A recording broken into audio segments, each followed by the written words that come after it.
V tedne vseživljenjskega učenja se je ponovno vključila tudi knjižnica Medvode. Prav tako preteklo sredo so knjižničarji pripravili literarni večer, predstavitev knjige Peta olimpijada Tadeje Brankovič, vrhunske športnice, biatlonke s 4 nastopi na olimpijskih igrah. Ta je vsem obiskovalcem dogodka predstavila svojo avtobiografijo, od 4 tekmovanj na olimpijskih igrah pa do diagnoze raka, ki je bila njena 5. in najtežja olimpijada. Tadeja Brankovič ima za sabo pestro življenjsko pot, ki jo je iz snežnih poligonov olimpijskih iger in velikih biatlonskih uspehov pripeljala na strmine in poledenele plošče bolezni, ločitve, žalosti in jeze. Kot pravi Brankovič, je že med svojo kariero pisala dnevnike, da si je lajšala dušo, ob njeni največji življenjski preizkušnji, diagnozi raka na prsih, pa se je odločila, da bo napisala knjigo, v kateri bo opisala svojo življenjsko pot. V bistvu sem že nekaj časa tako sledila tem nekim družbenim normam ali pa smernicam, da ne bi vsak napisal pač eno knjigo, posadil drevo in pa zapustil potomca, ampak zelo dolgo časa nisem vedela, v čem bi sploh pisala. No, tako. Dok ni prišla zdaj ta 5. olimpijada, v bistvu moja preizkušnja, življenjska preizkušnja, bolezen.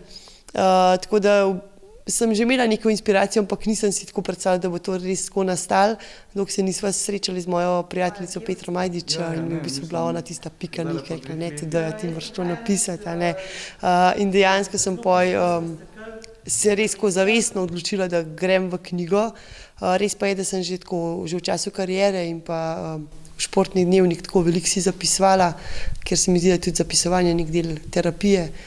In to je bilo res dejansko pisanje moje knjige, seciranje mojega življenja od rojstva naprej, bila moja terapija zdaj v času bolezni. Knjiga je njena avtobiografija, v kateri opisuje tako olimpijske proge njenih 4 olimpijad, kot tudi progo njenega življenja in 5. olimpijado, diagnozo raka. Moja knjiga 5. olimpijada je moja avtobiografija, kjer zajemam v bistvu vse moje 4 olimpijade, športne olimpijade. Opisujem v bistvu, kaj sem jaz doživljala v bistvu na tekmah, kaj sem doživljala temu, ko sem dobivala poraze in pa v bistvu dobre trenutke v športu. Bralca spustim v zakulisje, v bistvu, da lahko začuti, kaj doživljamo športniki, preden nas oni gledajo na televiziji in v bistvu, kako vse to prestajamo, kakšen je način življenja. Potem pa v bistvu se začne ta moja zgodba po karieri, kako sem v bistvu se znašla v izzivih življenja po športni karieri in pa predvsem ta 5. olimpijada, diagnoza raka, kako sem v bistvu se soočala s temo. Moram pa poudariti, da je pač knjiga zelo pozitivno napisana in je tako navdihujoča, kljub pretresljivi zgodbi na nek način, ampak bralca potegne v to, da začne ceniti življenje, živeti življenje in je v bistvu tako zelo optimistična in nekako sem želela pač to predati tudi bralcu, da je življenje lepo. Kot je večkrat omenila sama, kljub vsem življenjskim preizkušnjam ostaja pozitivna in meni, da je potrebno to vest o lepoti življenja širiti med ljudmi.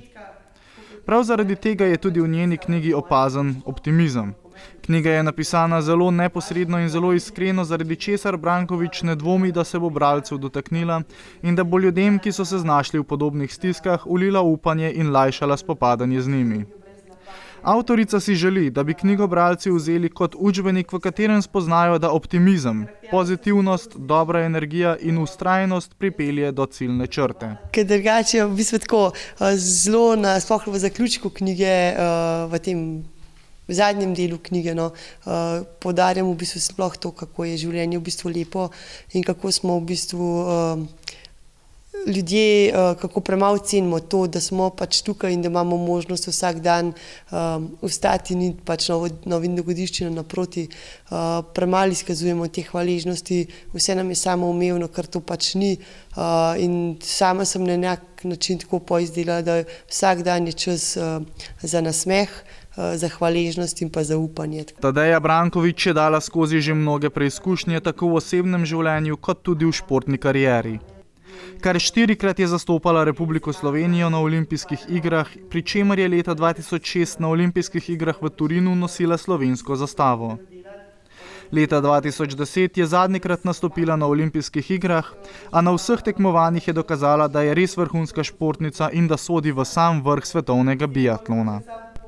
Na novo pa je v biatlonski svet vstopila Medvoščanka Anamarija Lampič, ki je letos presenetila Slovenijo z odločitvijo, da bo prestopila iz teka na smučeh v biatlon. Odločitev je presenetila tudi Tadejo Brankovič, ki pa Anamariji želi obilico sreče in verjame, da se bo lahko tudi v biatlonski disciplini zelo visoko povzpela. V bistvu sem, kako naj rečem, vesela, da je pač Anamarija prišla pod naše okrilje. Vsekakor sem bila na njeno odločitvijo na nek način presenečena, po drugi strani pa zelo navdušena, no, predvsem iz vidika tega, da si punca upa pač to narediti in to je pač že to s tem pokaže, da ona ima res ogromno motivacije in v bistvu se ne boji izzivov in to je v današnjem času in v času krutega športa pač izjemnega pomena. Tako da Ana je pred velikim izzivom, sigurno.